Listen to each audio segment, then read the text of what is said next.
Dans cette vidéo, nous allons parler du 110%, mais plus particulièrement des dangers qu'il peut y avoir à faire un 110%. Je te dis à tout de suite.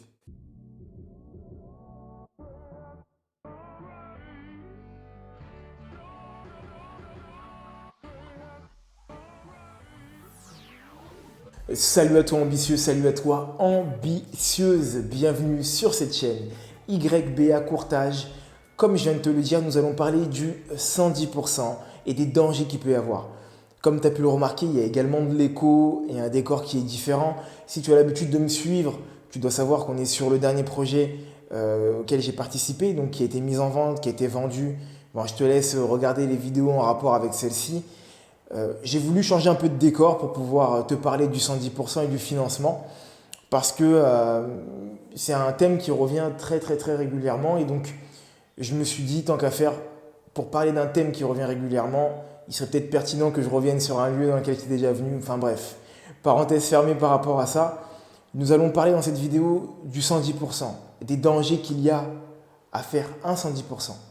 D'accord? Donc si pour toi, tu avais pour ambition de connaître, si tes ambitions étaient de connaître les techniques pour avoir un 110%, je te prie de m'en excuser. Tu peux d'ores et déjà arrêter la vidéo. Nous ne parlerons pas des techniques. En tout cas, pas dans un premier temps. Nous allons réellement parler des dangers qu'il y a à faire un 110%. Je te laisse quelques instants pour t'abonner. Et puis ensuite, on démarre. Ça y est, c'est bon, je pense que tu viens tout juste de t'abonner. Écoute, félicitations à toi. Le 110%, pour ceux qui ne connaissent pas, afin que tout le monde soit au même niveau, c'est la possibilité de pouvoir faire financer l'intégralité de tes frais annexes sur ton crédit immobilier. Donc si je devais imaginer mes propos, tu vas partir sur un projet à 100 000 euros. Il va y avoir donc environ 10% de frais annexes, les frais de notaire, les frais de garantie, les frais de dossier ou les frais de courtage. Et du coup, ces frais annexes-là, normalement, surtout en 2021, tu es censé devoir les ramener de manière à ce que la banque finance uniquement que l'immobilier. D'accord? C'est parce que c'est un prêt immobilier et elle n'a pas pour vocation à financer des frais annexes, certes en rapport avec l'immobilier, mais qui ne sont pas de l'immobilier. Donc, faire une demande de 110% auprès de ton partenaire bancaire, c'est donc la possibilité de demander à ta banque de financer ses frais à ta place. Alors, bien sûr, même si j'ai dit qu'on n'avait pas parlé de conseils, mais je vais quand même t'en donner un parce que c'est plus fort que moi par rapport à ça, ne demande pas de 110% si tu n'as pas l'équivalent sur tes comptes. Surtout pour des petites sommes comme 100 000 euros, 200 000 euros. Petites sommes, bien sûr, ça s'entend en Ile-de-France en tout cas, c'est des petites sommes pour de l'immobilier. D'accord? Donc si je devais au moins donner un conseil dans cette vidéo par rapport à 110%, il faut que le 110% ne soit pas subi mais volontaire. Ça c'est vraiment un point qui est très important. Et d'ailleurs, pour illustrer mes propos et faire le cordonnier bien chaussé, ce projet-là dans lequel je suis aujourd'hui, j'ai financé les frais de notaire parce que j'ai estimé que c'était pas intéressant de demander un 110% tout simplement. Donc, parenthèse fermée par rapport à ça. Aujourd'hui, on va parler des dangers qu'il y a à faire un financement en 110%. Parce que oui, il y a des dangers à faire un financement en 110%. On va évoquer ces points-là ensemble et ensuite, tu pourras faire ton choix de décider, de dire j'y vais ou j'y vais pas. Mais au moins, tu seras conscient des dangers qu'il pourra y avoir et tu ne feras pas comme certaines personnes qui m'appellent en me disant Roméo, je suis bloqué, j'ai fait des 110% ultérieurement dans mes anciens projets et aujourd'hui ça me bloque parce que ça peut réellement te bloquer. Donc deux choses. La première, c'est que je t'invite à rester jusqu'à la fin de la vidéo pour que tu puisses connaître vraiment tous les dangers qu'il y a par rapport au 110%. La seconde, comme tu viens de l'entendre, il y a des clients qui m'appellent. Donc toi aussi tu peux également m'appeler à travers ce qu'on appelle un call diag. C'est une dizaine de minutes et ça totalement gratuitement. D'accord? Donc les liens sont juste en dessous. C'est très simple, tu as juste à cliquer sur les liens et te laisser guider par les explications afin de pouvoir programmer ton rendez-vous téléphonique. Parenthèse fermée par rapport à ça, le 110% maintenant tu sais ce que c'est, maintenant on va parler des dangers. Le premier danger que j'ai envie de te donner, c'est que ça peut nuire à ta rentabilité. Alors là, tu dois sûrement faire des gros yeux en me disant mais comment ça nuire à ma rentabilité vu que je ne mets pas d'apport, je suis directement rentable. Oui, c'est pas faux. Effectivement, tu mets directement de l'apport, donc on peut dire d'une certaine manière que tu es directement rentable. Certes, mais n'oublie pas que plus on va racheter de financement, plus on va augmenter tes mensualités. Et donc du coup, plus on va diminuer ton cash flow. D'accord? Et ça va être un frein pour tes futurs projets. Ça, c'est aussi un point qu'il faut prendre en compte. Parce que vu qu'on augmente tes mensualités, on augmente donc ton endettement. Et vu qu'on baisse ton cash flow, on augmente donc ton endettement. Donc déjà, en premier point, ça c'est la première chose que tu dois savoir, c'est qu'un 110% va augmenter mécaniquement tes mensualités et donc augmenter ton endettement et diminuer ta capacité d'achat pour tes prochains projets. Premier point. Le second point que j'ai envie de te donner, c'est par rapport, parce qu'on parle de rentabilité nette, on parle de rentabilité brute, il y a même une rentabilité nette. Dès qu'on commence à rentrer dans les rentabilités nettes ou net, pour moi, un projet est intéressant et rentable à partir du moment où même après mes impôts, j'ai quand même du cash flow qui se génère. D'accord? Et là, une fois de plus, c'est certes redondant, mais je te le redis encore, parce qu'il y a aussi un point de vue au niveau fiscal, c'est que du coup, tu vas diminuer ta rentabilité net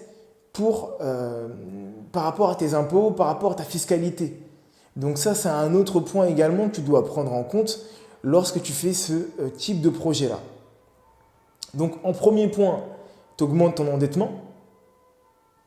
Et donc du coup, tu augmentes également tes mensualités et ton cash flow. En deuxième point, tu augmentes les risques que fiscalement parlant, tu sois obligé à un moment obligé de sortir de l'argent de ta poche pour pouvoir payer donc du coup tes impôts, tes taxes, tout simplement. D'accord? Donc c'est les deux premiers points déjà que j'ai envie de te donner. Il y a un autre point, c'est le troisième. C'est les difficultés que tu vas avoir avec un banquier. Donc, on est en 2021, on est en tout cas, qu'on soit en 2021 ou en 2020, on est en post ou en presque post-Covid. Donc, tu dois te dire que les banques vont être réticentes à l'idée de faire du 110%. Tu te fermes plein de portes lorsque tu fais un financement en 110%. Et la question est légitime et tu peux te demander, est-ce qu'il est plus intéressant de ne pas sortir mon argent de ma poche afin de pouvoir payer mes frais et au moins avoir toutes les banques qui peuvent être ouvertes à moi, plutôt que de me fermer à chacune des banques et devoir commencer à tricoter ou faire des micmacs pour faire en sorte que mon projet en 110% puisse passer. C'est une question qui est légitime et vraiment qu'il faut se poser. Parce que je vois beaucoup de personnes qui sont dans une forme de dualité, qui disent oui, mais on m'a dit que c'est rentable lorsque j'investis en 110%. Donc il faut que j'investisse en 110%. C'est vrai, il y a une forme de rentabilité. Mais il faut qu'il y ait un après par rapport à ça.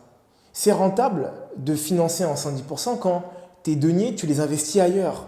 Ça veut dire que ces deniers-là, tu les prends pour les mettre sur un placement financier de type assurance vie qui va te ramener des petits, ou parce que tu vas les récupérer pour faire des travaux sur un autre bien qui va te permettre d'avoir de la plus-value, ou tu vas utiliser cet argent-là pour pouvoir faire des petits avec.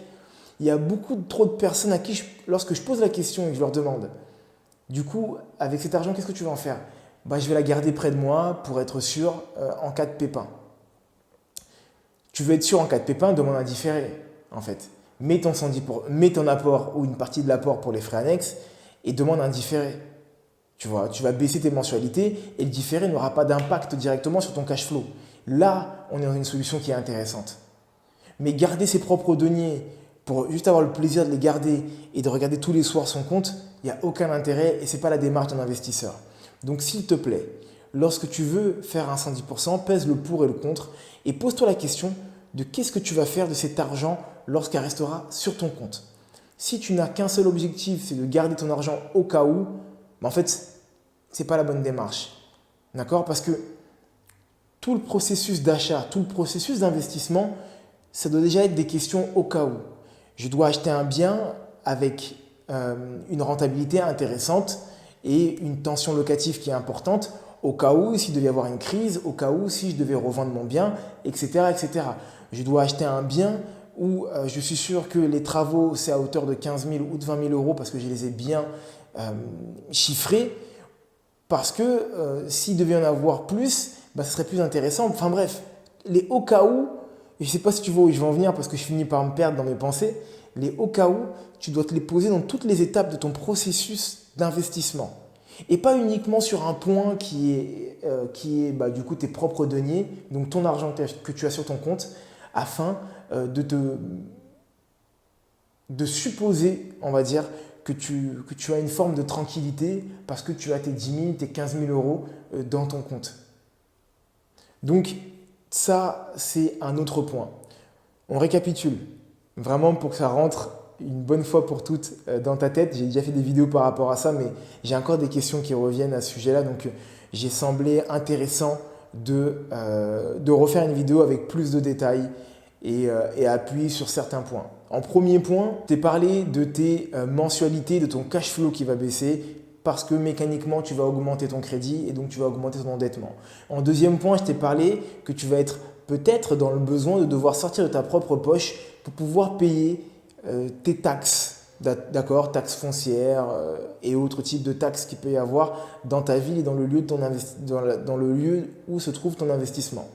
En troisième point, je t'ai parlé des portes qui seront fermées parce que très peu de banques, voire pas du tout, d'accord, vraiment je marginalise, mais dis-toi, pas du tout, aucune banque fait du 110% aujourd'hui. Je grossis vraiment les traits, d'accord? Donc s'il te plaît, en commentaire, ne me dis pas si moi, ma banque au Poitou-Charentes, elle m'a fait un 110%. Je l'entends bien, il y a toujours des cas particuliers, mais de manière générale, les banques ne font plus de 110%. En quatrième point, et le plus important, c'est l'arbitrage. Je t'explique. Tu achètes un bien à 100 000 euros. C'est ton premier projet, donc peut-être que c'est un achat émotif, ce que je te déconseille, mais peut-être que c'est un achat émotif. Et peut-être que ce bien-là a une valeur de 100 000 euros. D'accord? Donc tu ne l'as pas acheté en dessous de sa valeur déjà. C'est le premier point où il y a un problème. Mais ça arrive très régulièrement et en soi, ce n'est pas la fin du monde que tu n'achètes pas en dessous de la valeur. C'est très bien, c'est même mieux d'acheter en dessous de la valeur, mais au maximum, il faut acheter au moins la valeur. Donc, on continue à se baser sur cet exemple-là. On va même donner un nom, Paul. Donc, Paul achète un bien à 100 000 euros qui a une valeur marchande aujourd'hui dans le secteur à hauteur de 100 000 euros. Ok? Jusqu'ici, aucun problème. Il demande à sa banque de faire un 110%. Cette banque l'accompagne sur ce projet-là. Avec tous les inconvénients que je t'ai dit précédemment. L'endettement, etc., le cash flow qui se diminue, etc., etc. Paul veut continuer à investir quelques temps après, des années ou des mois après, peu importe. Et il se rend compte que aujourd'hui, ce premier projet qui lui semblait hyper rentable ne l'est plus vraiment, mais il le garde quand même, et que deuxièmement, ça l'embête et ça entache son endettement. Donc là, qu'est-ce qui se passe? Il se passe que Paul va vouloir vendre son bien. Il va se dire, bon, il est peut-être préférable que je vende mon bien aujourd'hui. Le problème, c'est que le financement a été à hauteur de 110 000 euros, si on reprend notre exemple. Et que ça fait peut-être 2 ans ou 1 an que Paul a commencé à payer. Et ça, c'est dans le meilleur des cas, parce que si en plus il a eu un différé, c'est encore pire. Et tu vas comprendre où je vais en venir.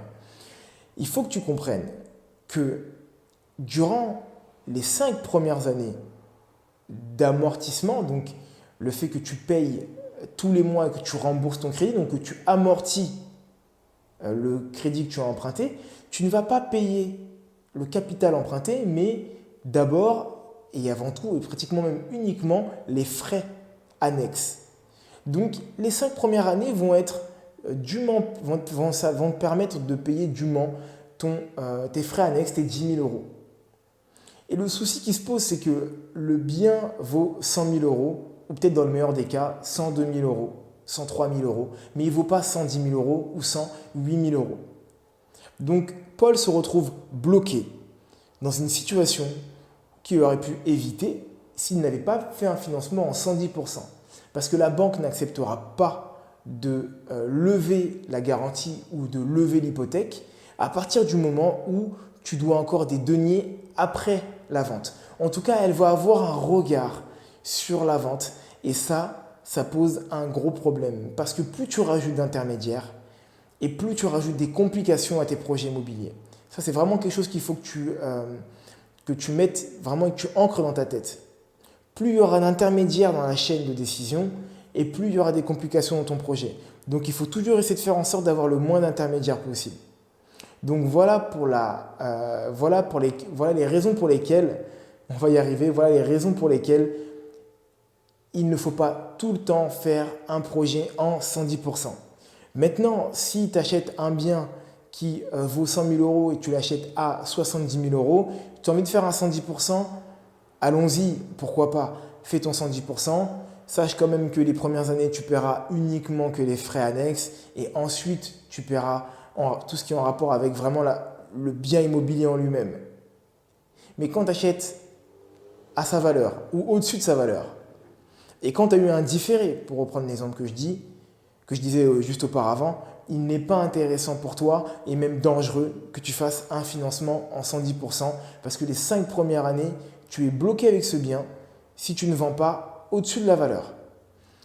Donc j'espère que j'ai été clair par rapport à cette vidéo. Si c'est le cas, n'hésite pas à me le dire.